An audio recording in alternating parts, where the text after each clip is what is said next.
खानेवाल और गिरदोनुमा में भी खुश्क सर्दी के बायस बच्चों में नमूनिया बुखार का मर्ज बढ़ने लगा, जिसके बायस वालदैन को परेशानी का सामना है। खानेवाल शदीद सर्दी की लपेट में है। महकमा मौसमियात ज़राए के मुताबिक दर्जा हरारत ज्यादा से ज्यादा 17 सेंटीग्रेड और कम से कम 5 सेंटीग्रेड तक रिकॉर्ड किया गया है। खून जमा देने वाली सर्दी की शदीद लहर के बायस बच्चों में नमूनिया बुखार का मर्ज तेजी से बढ़ रहा है। सैकड़ों बच्चे शदीद बुखार और सांस की तंगी में मुब्तला हो रहे हैं। डॉक्टर का कहना है कि वालिदैन बच्चों को सर्दी से महफूज रखें, गर्म मलबूसात का इस्तेमाल करें और इलामत ज़ाहिर होने पर फौरी डॉक्टर से रुजू करें। डॉक्टर ने मीडिया से गुफ्तगू करते हुए वालिदैन से एहतियाती तदाबीर पर अमल करने का मशवरा दिया कि बच्चों को घर से बाहर का एक्सपोजर कम दिया जाए, घर से बाहर गैर ज़रूरी ना निकाला जाए। इसलिए आपको पता है छुट्टियाँ एक्सटेंड भी की गई हैं ताकि बच्चे जो है ना घर पे रहें, और ये फोग और स्मोक उनकी सांस की नाली में जाके सांस के अटैक को करता है।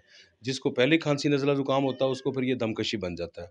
तो इसलिए 2 या 4 माह से छोटे बच्चों को तो आप घर में छोटी मोटी चीज़ें जिनसे होम रेमेडीज़ बोलते हैं, शहद पानी है, उसके बाद ये जो शांदा है या ग्रीन टी से ठीक कर सकते हैं। उससे बड़े बच्चों को भी ठीक कर सकते हैं।